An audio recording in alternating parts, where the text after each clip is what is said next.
Hi empaths, welcome to Heart Space Wellness Alliance. Here's my healing room.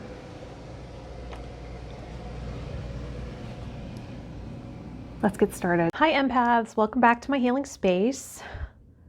We're going to get into another reading. I'm going to clear the space with some Tibetan tinctures. Clear the energy, my energy field, your energy field if you choose to tune in.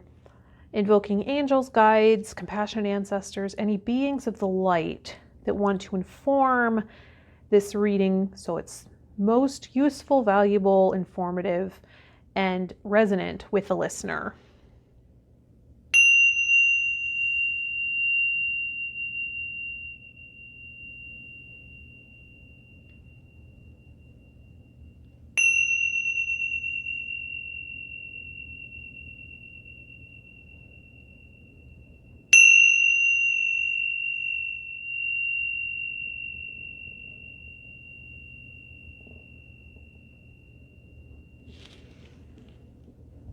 Good. Let's see what the theme of this reading is. Using the original angel cards. Gratitude. Gratitude is the right attitude. Gratitude is medicine for a sense of lack, right? It puts us in a state of receiving. When we acknowledge what's here, we're welcoming more.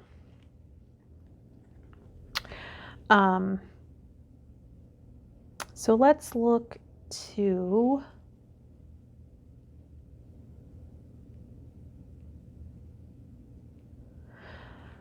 the Magical Mermaids and Dolphins deck by Doreen Virtue to see what about gratitude wants to come through. Where could a healthy dose of gratitude help us?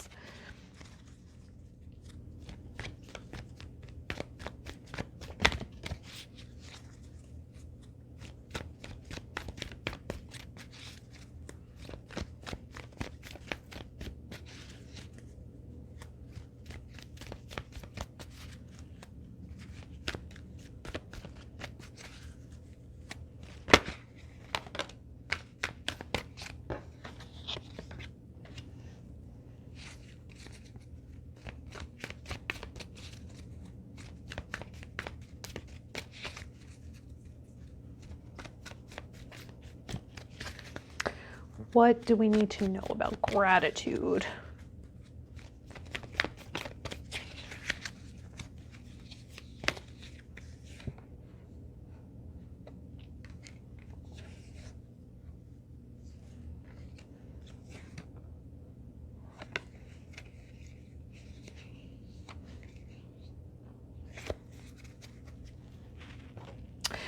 So, divine magic is the first card that wants to come out.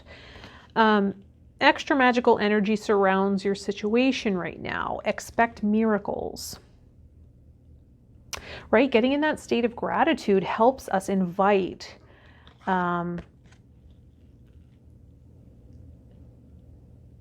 in those things that we're a resonant match for.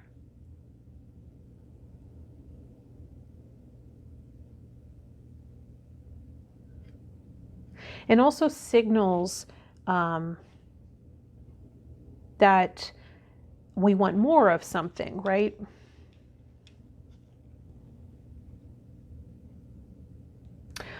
Or to bring more of that into our experience. Although we tend to show that through complaining and that sense of lack. We tend to use that to signal, and it's not effective. Showing that sense of gratitude for the small things can invite bigger things to come to fruition. So you're not being discouraged to dream big. In fact, let go of small thoughts about yourself. See yourself succeeding. See yourself succeeding. Get yourself in the right emotional state and resonance through gratitude. This might be about self-employment. You might be ready to take control of some kind of business idea. You're a born entrepreneur and your business is surrounded by magical opportunities.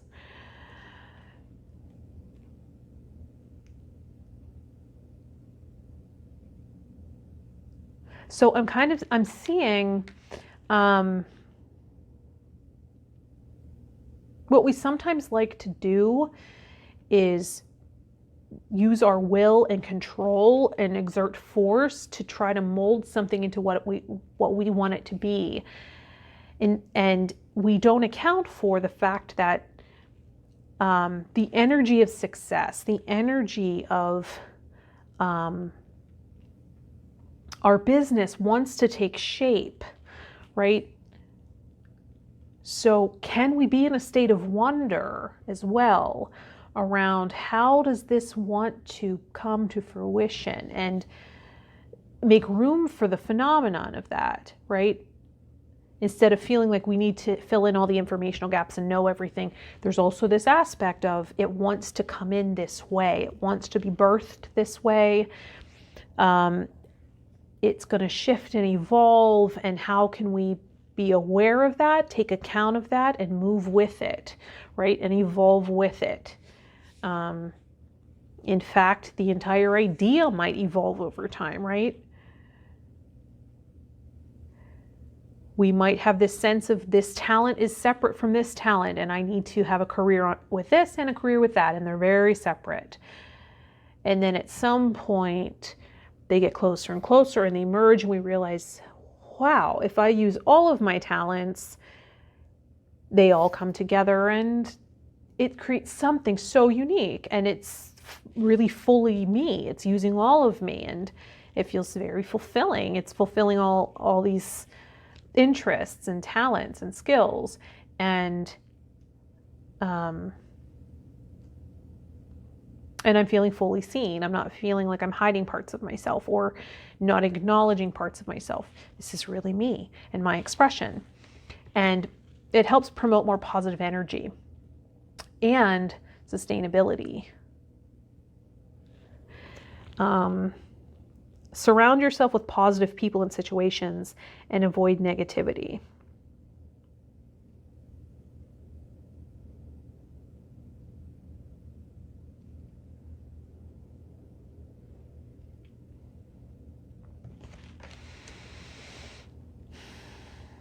Surround yourself with positive people and situations. I don't know if avoidance is really great advice. I certainly think refrain from, using toxic substances, certainly. Lower vibrational,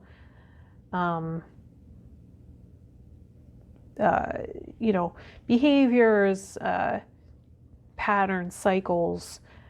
Sure, we want to shift out of that. But it's not through avoidance, is it?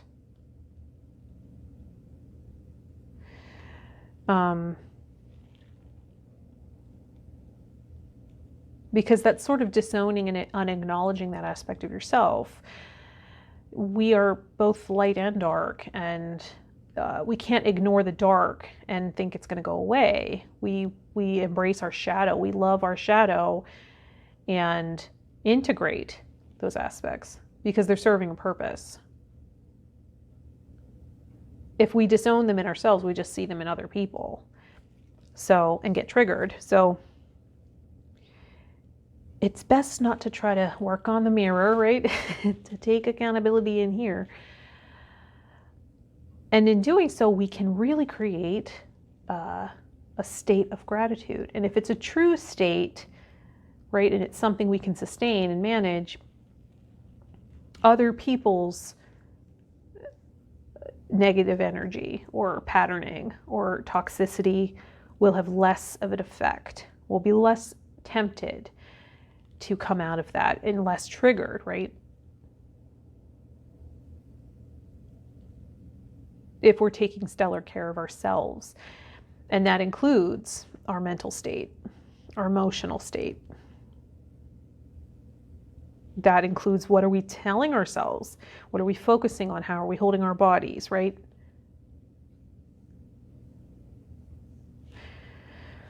Let's see what aspect of self wants to come in and shine a light on gratitude.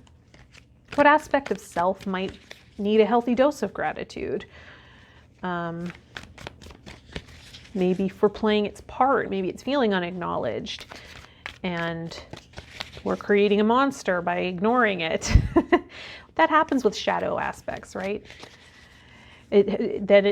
Everyone else is outside of us playing it, and we're just seeing it everywhere. And instead of just thinking, how can I kind of own that in myself? What do I need to do to be accountable for this? So that I can think rationally and stay level-headed and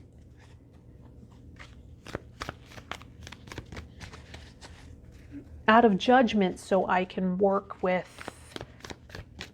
a stable mindset, clear-headed, clear thinking.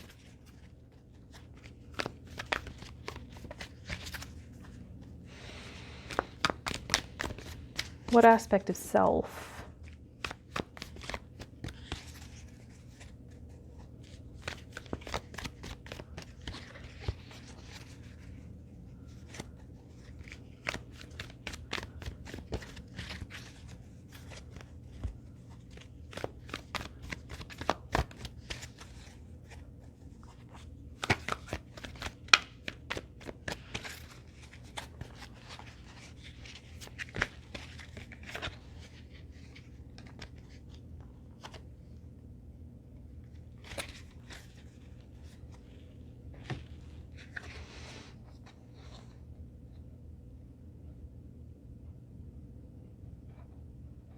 So two aspects of self. One is lover. Light attributes: great passion and devotion, unbridled appreciation of someone or something. And the shadow attributes: obsessive passion that harms others, self-destructive devotion.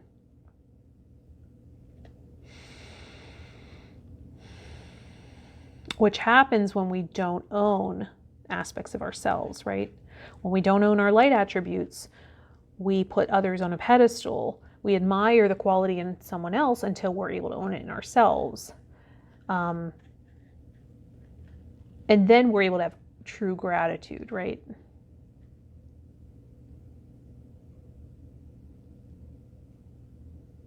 The other aspect of self is seeker,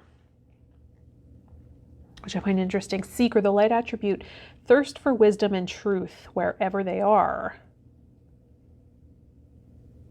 Thirst for wisdom and truth wherever they are. And the shadow attribute: inability to commit to a path once found.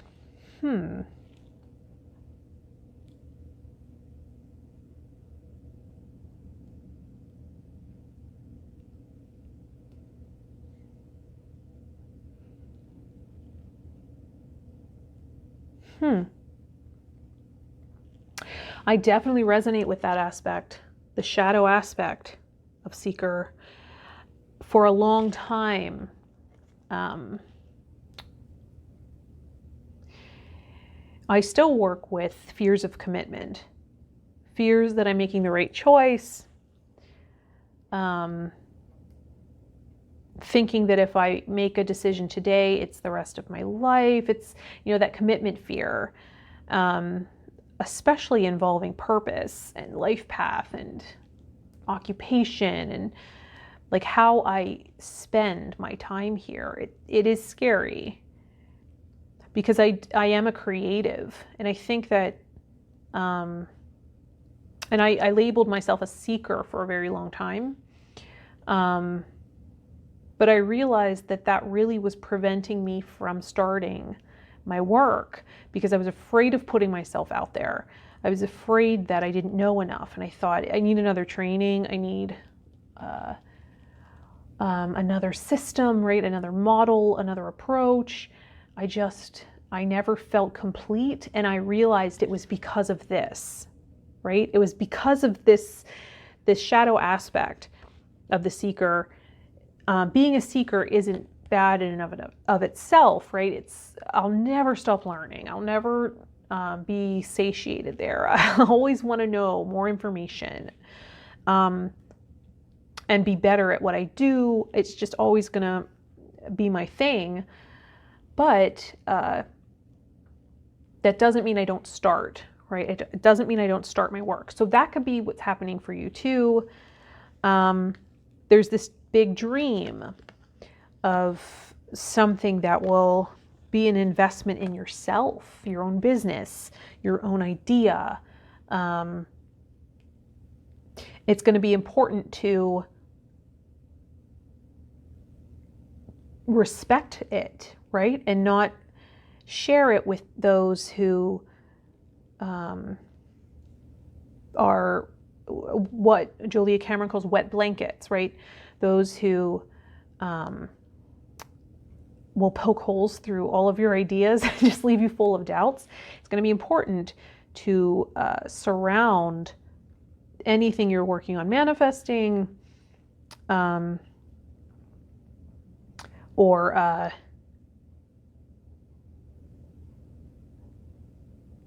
those ideas when they're in the initial phase. It's not time for criticism, right? It's not the right time for criticism. It's time to just take the first step towards it, right? Not just jumping and leaping haphazardly, taking calculated steps, but not procrastinating and just not starting at all.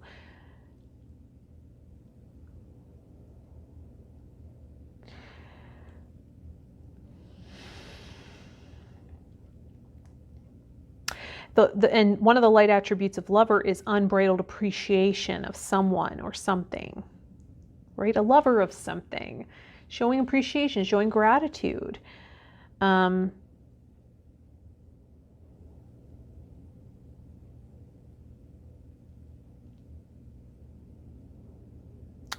you more in touch with the shadow part of this, of obsessive passion that harms others or self-destructive devotion? Are you putting others on a pedestal, and that's part of this procrastination? Is that part of this, I see the light in others, I have so much appreciation for others, and I see their amazing qualities that I'm afraid to start? That could be contributing to this.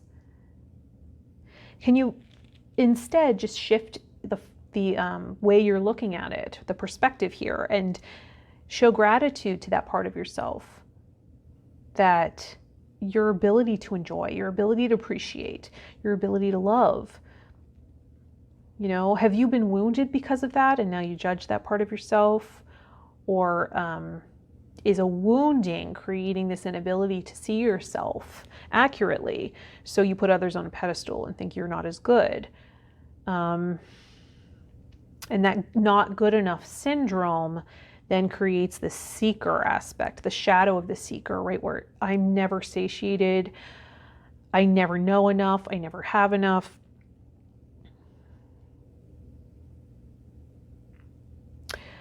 And that is symptomatic of sacral chakra exacerbation. We've talked about that a lot on this channel.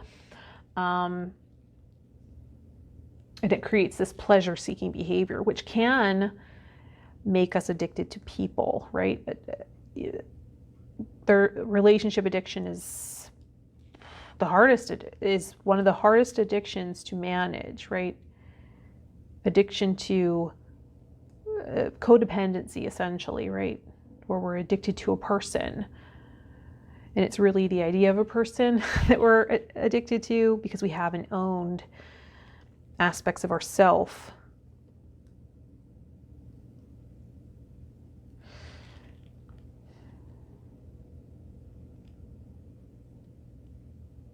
And that's why let go of small thoughts about yourself comes up, right? In the Dream Big. Let go of those small thoughts. See yourself succeeding at something. See yourself accurately. You have the capability to do this. Let's go right to the tarot cards. I think I'm going to use the Alchemical Tarot Renewed, right, by Robert Place.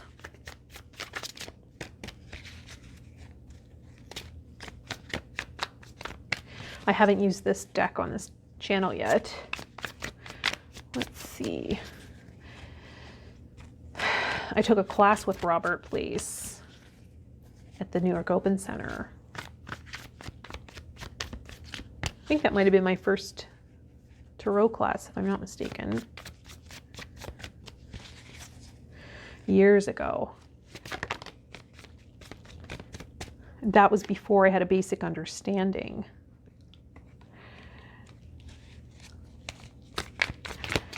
Of the traditional Rider-Waite deck and symbols, and so it would have been helpful if I would have really understood that first. Although that was part of the class, it was kind of hard to understand what he was saying. Let's see.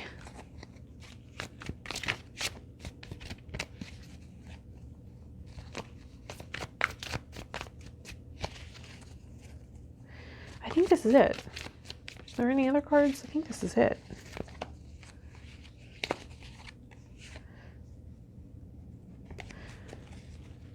Okay, yeah.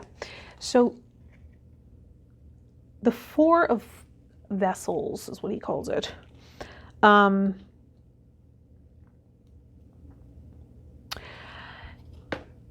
this is about stagnation. This is about being stuck.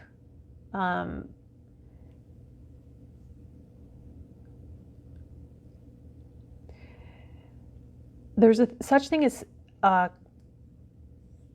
maybe being too stuck, right? Like too attached to the material plane and what's showing up now, that we're unable to move forward, right? This elephant is stuck in this position. He's stuck. And this is, and then the Ace of, I think he calls this staffs.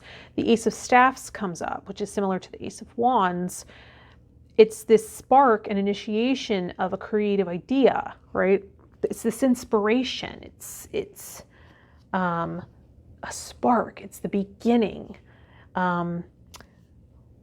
Which is why we surround it with positive energy. It's just the beginning.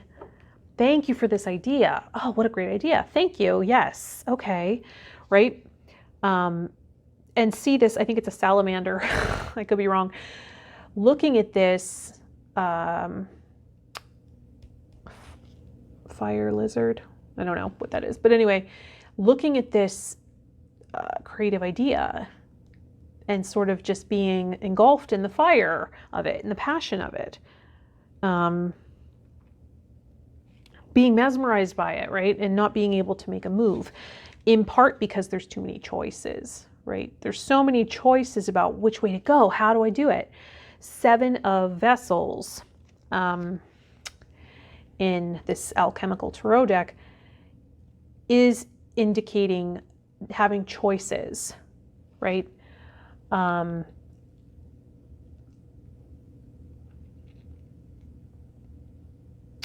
There is one clear choice that seems better than the others, right? But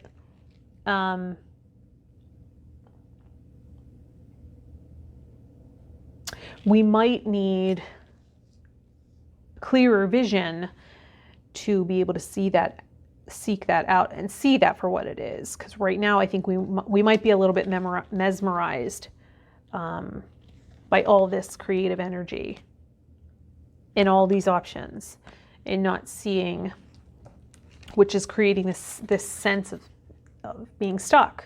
We can't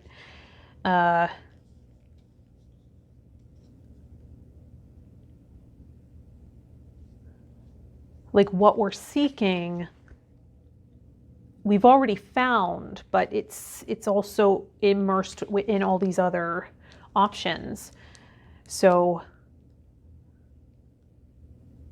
It's all the other options that are kind of pulling us out and creating this confusion and stagnation. But if we just observe this creative energy and how it wants to flow, just observe it, the clear choice will reveal itself, right? It will open up. See the third eye there? The third eye on the gold. On the cup there. The clear choice will reveal itself. We just have to give it space and time and observe in a curious state. Be okay with the unknown and observe, right? Don't fill in informational gaps when we don't really know. Watch and wait. Collect more data.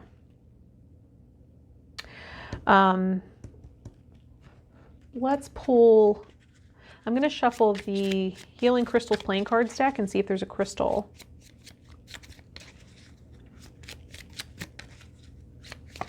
That will bring us more information about gratitude and this business idea, this idea to step out on our own, create our own opportunity, whatever this is. And put these tendencies in check to put other people on a pedestal, not trust ourselves, and to feel this paralyzing confusion around committing to a choice and making a decision, not allowing for the evolution. Know that it will evolve, right? It will evolve. Change is inevitable. Don't let that scare you into not starting. Just begin. It will evolve. It will. What crystal?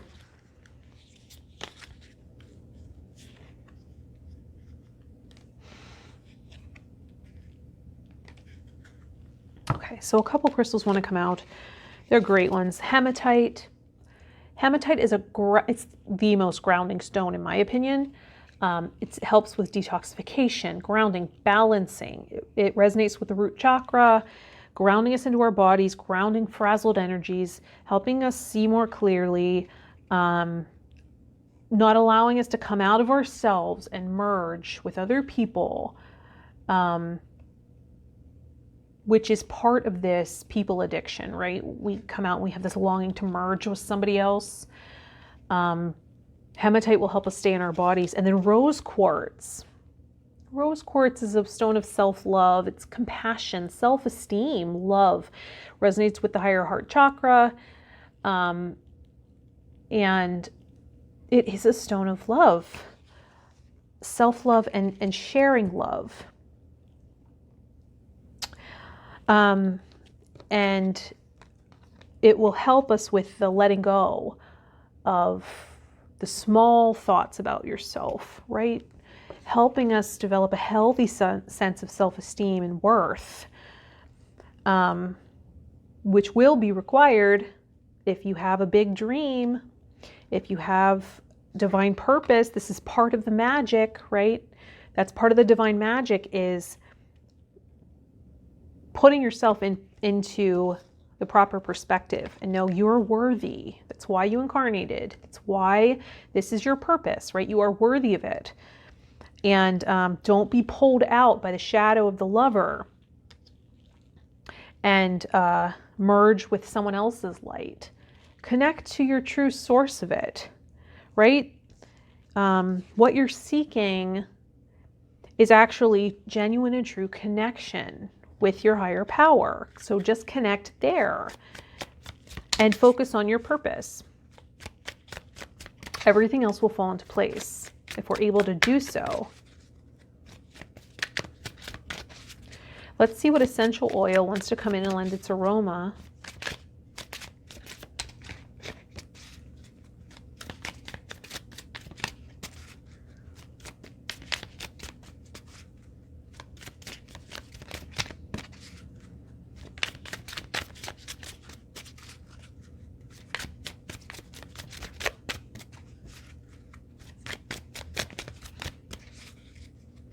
What essential oil wants to lend its aroma for gratitude? Tangerine. Innocence. Tangerine. I have so much to do is the trigger statement. Oh my goodness. Right? Having trouble choosing which path to take. And then the true statement is, I am playful.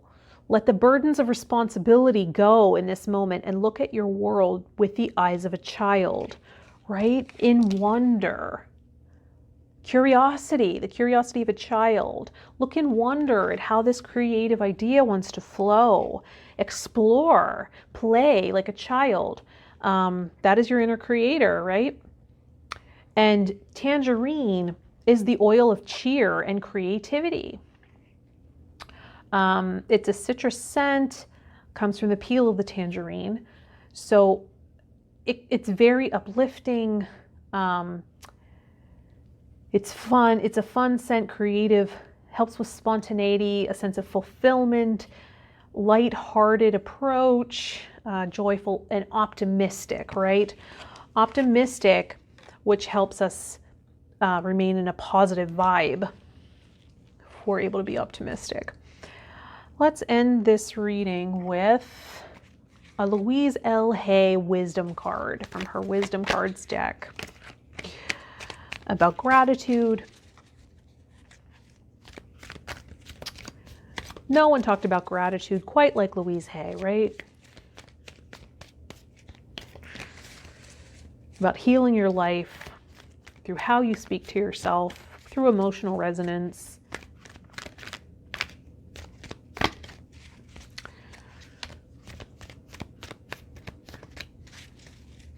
So what card from the Wisdom Cards wants to inform this reading about gratitude, positivity,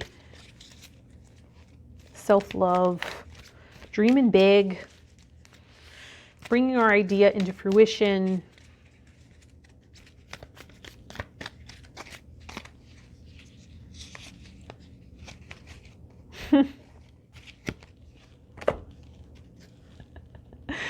I rejoice in my employment. It's crazy. There are people looking for exactly what I have to offer, and we are being brought together at the checkerboard of life, on the checkerboard of life. There are people looking for exactly what I have to offer, and we are being brought together on the checkerboard of life. Can you remain curious about that? Stay present. And watch this creative idea come to fruition with the help of divine magic. You're not acting alone. It's okay to dream big, right? It's okay to dream big. It's okay to want self-employment, right? It's okay to want self-employment, and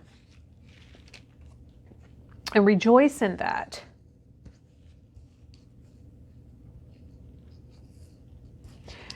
Just making the choice and committing to the exploration of that path, okay? Speaking of gratitude, thank you. Thank you for spending this time with me today. I hope this reading was helpful, inspiring, resonant. If it didn't speak to you, maybe it was for somebody you know, please do share with them. If you want to connect with me on other social media platforms or contact me about an individual session or reading, that information will be in the description of this video. Many blessings to you. I'll see you in the next video.